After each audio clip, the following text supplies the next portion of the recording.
Well, hello, we're 2 days into lockdown and I've managed to get through most of the work that was left over from, my real job, and now I've just got the cars to play with. So I figured, what am I going to do first? It's almost like too much choice. There's jobs to do on the Volvo, a couple of niggly jobs to do on the Mini, but I think I might need to go and take it somewhere to get it done because it needs the aircon and it needs a key recoding for it. The Alpha needs lots of welding, there's bits and pieces to do to the Mercedes, even before the specialist comes to go and do the fuel injection. The Rover needs its engine sorting out. What else is there? The White Rover is one street away, so I could load the boot of the Grey Merc with my tools and just drive straight up to the garage where it is and remain in isolation in that garage and put the engine mounts on that car. The Tomcat's too far away now to get to legitimately, so that I will not be seeing for a few days, weeks, months, so don't know. Yeah, that's kind of it for the fleet.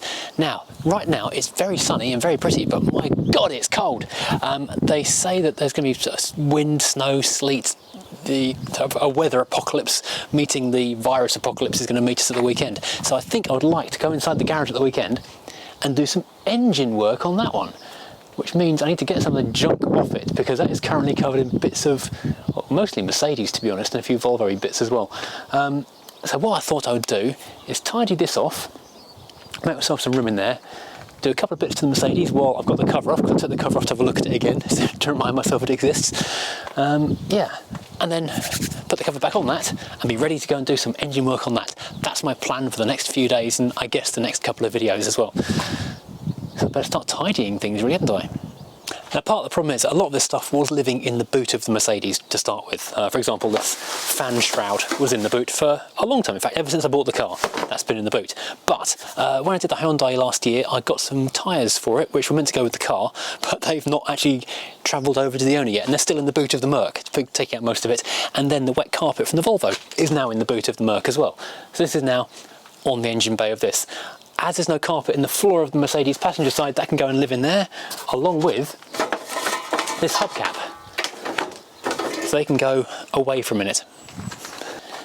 Then I have these luscious Volvo hubcaps and all the screws and trim for the trim. They weren't in the Volvo before because I didn't want them to rattle around and get lost. The Volvo's not driving anywhere for the time being. Good news on the Volvo, it was due to have an MOT about 10th or so of April. That was imminent, but I wasn't going to be able to get it to an MOT station because of lockdown. However, now they've given us this extra 6-month extension. That does mean it can stay, okay, not moving anywhere, but stay on the road, and it's remaining legal for a bit longer. But I'll go and park these in the boot of that where they can stay safe, along with these nuts and bolts and screws and things, and this plastic trim as well. I would like this not to get lost. Oh dear me. So many bits of so many cars. PPE doesn't live there. And I am ready for the apocalypse because while lots of you are out panic buying toilet rolls, I was out panic buying welding wire, welding gas. And it turns out you can fit an enormous sheet of steel in the back of a Volvo boot. So I am ready to ride out the storm for as long as it takes. Well, as long as it doesn't take more than 2 bottles of argon, then I'm in trouble, of course. This heater could do with being somewhere else, to be honest. Maybe I can go and live in the loft. Scrap metal, oh dear me.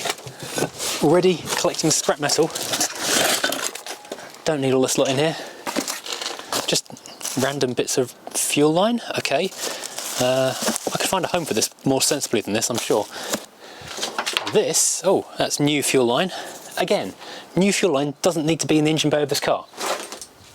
This is wiring harness for the Mercedes. That could be in the Mercedes, I wouldn't lose it then. Those are actually bits of the Rover. Goodness me, that's a novel experience to find a part of the Rover in itself. I was looking for this. I've been looking for this everywhere. Right, now there's that box which is mostly Mercedes bits, and then these door cards which are actually Mercedes. Now I took these things off because reasons. No, it was because the door locks, I had to change the door locks when I first got the car. In case you haven't seen back that far in this escapade, the car came without keys, so I had to take all the door locks out and change them and the ignition barrel, which was fun. and I left them off because the central locking wasn't working properly. I thought I'd get around to that before too long and didn't bother putting them back. But as the cover is currently off the car and the car is now dry inside, I will put these on the back seat because it'll be safer there for them than here in the car. Now there's just this one last box of stuff to go through, which was sitting on top of the engine bay, and then the engine bay of the P6 is clear again for the first time in I don't know how long. Now first off is this box, which was a component for the Rover 2000, which I think I had to send back to the supplier and get a refund on, but I've forgotten what it is and who the supplier was. Oops. Oh god, ow. Hang on, let's have a quick check. The address on the box is Classic Cars of Kent, and they last had the P6 in. And I think they might have changed the steering idler or something. Yeah, it's a steering idler. That's a steering idler from a Rover 2000. That needs to go back to Wins International. Ah, that's 30 quid there. I need to post that back. I think it's £30 anyway. I'll get that posted back. I'll get that sent back post haste. That's money in the bank, as long as he still will have it back. Ah, this is, oopsie-daisy, if you didn't see this last year when I was taking the ignition barrel out of the W123, this is how you remove a W123 ignition barrel. It comes out in lots of bits. I think I only kept it for photographic purposes, and just in case I needed to refer to anything. I don't think I do anymore. That's now recycling. Here's what I found. Quiet, Siri. And that's rubbish. Oh, and that is a bracket for a security light. I don't need that either. Ah, this is what I was actually looking for today. This is the connector for the alternator on the W123, because some nice person cut this plug off my W123's alternator. Well, actually, they didn't cut it off the alternator, they cut it off the loom and took it with the alternator when they stole it. So I'll use that in a minute. These are a couple of other bits of W123 wire. I think that's a headlamp plug, because someone cut one of those off the car as well. And yeah, 2 headlamp plugs. So I think that will be my job today. Whoops. Wiring in headlamp and alternator connectors. And someone from eBay kindly sent me some wire cutters as well. Sorry. Oh, I'd forgotten about this. These are genuine Mercedes tools, which I picked up a little while ago. I'm still not sure about that. Quiet, Siri. Now, I'd forgotten about these. These are genuine Mercedes boot tools for the toolkit that go in the trunk of the car, which isn't with that car right now. I'd forgotten I'd acquired them along the way. I'll put them somewhere very safe. Continuing to plumb the depth, I've got a spare Mercedes door handle with key, and I think this is, yes, that is matching for that. This also matches the boot lock, because I haven't changed the boot lock yet because that was quite tricky to do. So those need to go on eBay. I'll put them somewhere safe and ready to eBay them soon. Oh gosh. A good headlight bulb, that can go in my box of headlight bulbs. This box has been so convenient for just dumping stuff in for so long. It's just an absolute treasure trove of goodness knows what. Car cover for the cover that's with the Tomcat. That needs to be with the Tomcat down in the lockup I can't get to. More old packaging, my goodness, oh my word. These are the, I don't know why I kept these. I thought maybe I used them to decorate a shelf in the garage or something. Original, genuine Mercedes-Benz centre caps. I'll find somewhere to decorate something with that, just like a curious garage curio. I'll find somewhere to hide them. There you go. I've made the garage pretty. Oh, what else have we got here? Oops. More fuel line. I've got a box of fuel line over in the garage now. Oh yeah, these are offcuts of the big heavy duty size stuff. Boot. I'll keep all this together actually, because that can go in the fuel line box in a second. In my little tray of fuel line bits and pieces. I was looking for this. This is what I think is the incorrect blower heater resistor for the Alpha 145 to control the fan in the cabin. I might have just been trying to do it wrong from a funny angle, so never sent it back because I put it somewhere and lost it. That I'll put in the Alpha in a minute, and I will have a go at refitting that because I've got to take the interior out in a moment anyway. More recycling. Oh, filter, what the hell is this for? This is Mini BMW. That's not right, is it? It says Mini BMW on the box, And it's got an O-ring like a mini BMW was, but that's a metal canister filter on a Mini, so I'm not sure what that's from actually. Investigation will have to occur. Okay. Air filter. What the hell? This is a mini air filter, I'm sure. Yeah, mini BMW group. Okay, we can go my pile of service items, but that filter is confusing. I do have a shelf of service items in the back of there somewhere. Electrical components, I've got some electrical components in a drawer there, so they can add to that. Everything getting directed to where it should be. A bit more I was looking for this dynamat as well. This is an offcut from when I did the audio upgrades on the Rover, and I was going to stick this behind the headline to give it a bit less drum in the roof. Well, that's coming out again soon, so I'll put this somewhere more obvious now. And that I can use this time. Oh. Mirror Bright air fresheners. They smell nice even in the bag.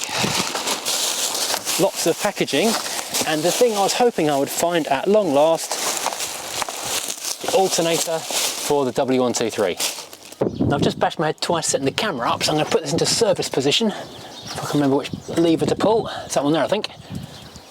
There we go, that one. And oops.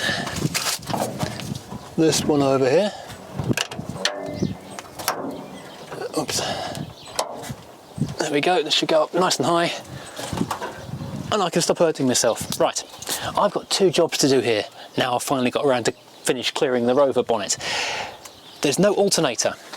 I have bought an alternator, which should, it's got fiberglass on it. I don't know how, because I haven't put fiberglass in the area. This needs to be, more junk, down here. Oops, underneath there, in that position, give or take. But before I do that, it needs one of the several wires I just got out a second ago. I believe it's this one. This is a W123 wiring loom. Let's double check this does fit before I go ahead and fit it. Yes, that does plug in the back of there. That would have been silly, wouldn't it? Doing all the wiring in of a new bit of loom and then finding it didn't actually fit the alternator I bought. So yeah, I just need to find two bolts that will fit into here. It's a standard alternator fitting. Two bolts, one's a pivot, one's a slide. That gives you an alternator that you can tension. I don't have a belt for it yet, but then since the engine doesn't run, that's not really an issue. The other thing is that someone has cut the plugs off my headlights, which I find annoying. But these came from the same eBay seller, so I can solder these onto there.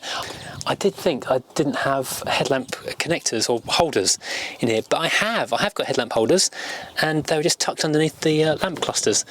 So I'm quite relieved I haven't got to find them, because I was trying to explain to eBay sellers what I wanted, and no one understood, because no one's ever lost these before. I'm a 13mm spanner, I'd lost that. This is actually a slightly sad moment finding this spanner, because the last time I saw this was the day that Andy, the fake Russian, his YouTube channel, came down to help me, and he spent the day with me. We took the metering unit off and tried to get this thing going. I hadn't heard from him in a little while. I did wonder why. And very sadly I heard from his wife just a couple of weeks ago to say he very unfortunately passed away, which is a bit of a shock really. So I guess we dedicate this video to him, and so we're very, very sorry to hear he's gone. But enough sadness. He liked to make cars go and fix things, so let's do exactly that. Let's try and get these headlights soldered in and this bit of loom soldered in, and see if I can make anything better today than it was before. Now the first thing I need to do is work out which wire is which, so let's put the side lights on and test the wires to find out what's got current in it. So side lights, let's see what, if anything, is live. Let's find an earth point here. Right, that grey wire should be giving me positivity, but it's not. That's the side light there, so why is the side light not glowing? Or giving me power, I should say. Weird, let's try the other side.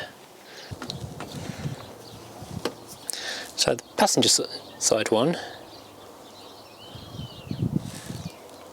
that's getting decent power, so that grey one is fine. So we've now confirmed side lights in theory working. Let's try the headlight setting and see what comes on, if anything. Right, so we've got several cut-off wires, including one which is brown, which I'm going to assume is the headlight bulb because it's got a brown wire on it. Ouch. Let's not stab myself in the hand. Stab that in there. No, nothing. That's really weird. So this is actually something of a headache trying to work out what goes where with this lot. These were apparently cut from the back of the headlights on another W123. And I've got an absolute rat's nest of wires here. I can't see where it plugs in. So I wonder if I've got bits from a different model of W123 and I'm adding complications to my life, but then I must need something to go somewhere because I've got this white and yellow wire which has nothing to plug into on the other end. And to add to the fun of what's going on with impenetrably complicated wiring, I just tried trial fitting this lamp holder in here. There's a little cutout down here which the side light goes through, this mounts on, and the whole thing goes in there, twists to mount. Ingenious. With the headlight bulb, I presume, in there. Unfortunately, the side light bulb that was in there just fell out. It's now in the lamp bowl. That's something that'd be hilariously good fun to try and get out at some point. Yay! This car really is the gift that keeps on giving. Well, the headlights are more fun than I know what to do with right now, so I'm going to look at doing the alternator plug instead. That's only got 3 wires, and there's a red, a brown and a blue, and the car itself, there's a red, a brown and a blue. I can handle that level of complexity. I'd like to have something I can be proud of today, so I'm going to do that instead of scratching my head at the headlights some more. Right, let's do a bit of wire strippering. In fact, I could probably use the little snippers that came with my eBay package some time ago now, actually. A bunch of wires have been sat in my garage for absolutely weeks, months even. I've been promising I'd get around to it at some point, and now I finally am. Thanks, coronavirus, for giving me the opportunity to work on the car. Oh, there's 2 reds? Oh, come on. I thought it was a red and a brown. Let's have a look at my... Okay, so this is also 2 reds and a blue. I'm going to make the assumption that because it's 2 reds, they're both going to the same place and doing the same thing and taking lots of current somewhere, as in all the same direction. So I don't think it matters which one goes where. But I will just double check in the circuit diagram in the instruction book before I commit to soldering that. So I've done a bunch of research. I've done a look at the wiring diagram in the back of here. I had a look in the online on a couple of forums. It looks like both the red wires go to the same place, so it doesn't matter which way around I wired them, because that was my main concern, because this is the big bit of power out of this car. I don't want to blow anything up. Do you know what? It's getting really cold out here now. It looks so sunny, but it's absolutely freezing out here. Do you know, I really would like to know what happened to this car, why someone took it upon themselves to absolutely ruin it the way they have. And did someone really annoy someone else? Was it a divorce that went wrong? Was it a business thing that went down badly wrong? Who knows? It's a real mystery as to what on earth happened with this vehicle. It turns out the hole at the top of the suspension strut is perfect for putting a soldering iron in to warm up. Lovely, I've now got an alternator plug. Just need an alternator. Just slots in perfectly because it's a Mercedes, of course it does, and that just rotates around there, and there's a, as I said earlier, a sliding thing, so I can put the bolt through there and that will just tension it on the drive belt when I get one. Of course, one thing I had forgotten is that whoever nicked the alternator bolts as well, so I haven't got any. It's going to be a standard M size bolt, but without one I'm a bit we're beginning with beard. See if I've got anything in the garage, but I don't think so. This may have to remain off the car until I can go somewhere and buy some bolts. So I've been having a bit of a wurzel, or wurzel rummage, wurzel gummage. making up rhyming slang is tight, but no one gets it. So what I found I need, I think this is the size I want. It's an M10, I believe. I need one that's at least 14 centimetres long and one that's at least 7 centimetres long. And the one I've got is 4 centimetres long. I've got two 4 centimetre ones. So I need to go online and buy 2 M10 bolts. Oh, and the nuts to go on the end as well. But okay, so that's where I'm going to leave this right now. I'll maybe rejoin this for some more in the morning, but it's getting really cold right now. I want a cup of tea in the warm. Now don't laugh, but you're going to laugh at this. Now, because I'd never noticed these bulb holders were tucked underneath the light, I thought they weren't with the car. So I didn't think I knew what these bulb holders look like. In fact, I'm still a bit surprised at how they look. They're kind of random pressed metal. So I thought this is some kind of mad back of the light bulb holder plug, and I was missing the light bulb holder with some pins that would plug into this, but I couldn't figure out where this might go. But looking around the engine bay, this doesn't go down here. I'm looking at the wrong end of this.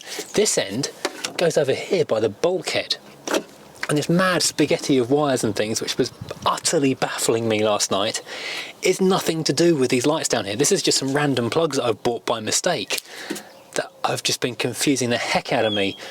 So now I can just discard these, forget about them for the time being. That's a MacGuffin. I can concentrate on the 3 wires I've got down here, solder them up, and hopefully I'll have working lights. Although having said the 3 wires that I need to solder up, looking at the back of the light holder, there's only one, the brown one, that's cut. And I've got a white and a yellow with nothing to connect them to, so I don't know where they go to really. I'm not sure what I should be soldering those to, because there isn't anything to solder them to. But I'm kind of relieved that that level of confusion is now resolved. So maybe I can have a working headlight. Except I haven't got a bulb and I don't know what kind of bulb it takes, and all the bulb shots are shut.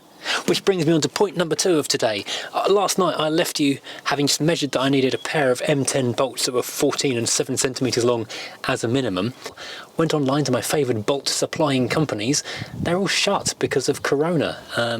So I thought I might be bolting it in as like a next day delivery or something. Of course we can't. It's a different world at the moment.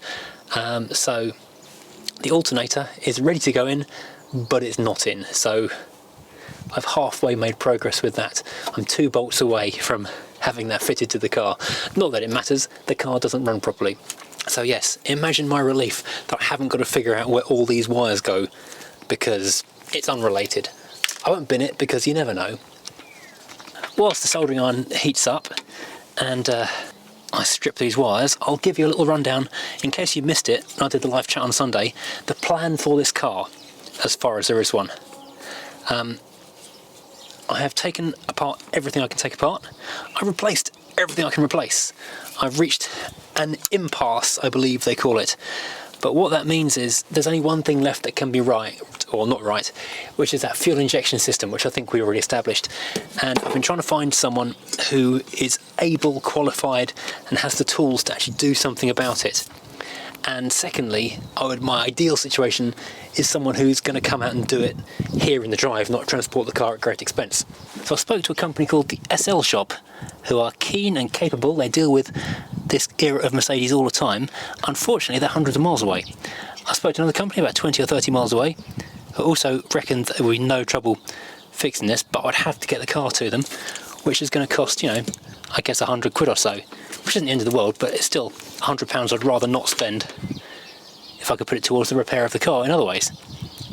And then I found someone who is main dealer trained from the era when this would have been coming in, and has the equipment and knows what he's doing, and is local enough to be willing to come and look at the car on site, which saves an awful lot of hassle trying to move things somewhere else. Why won't this wire tin?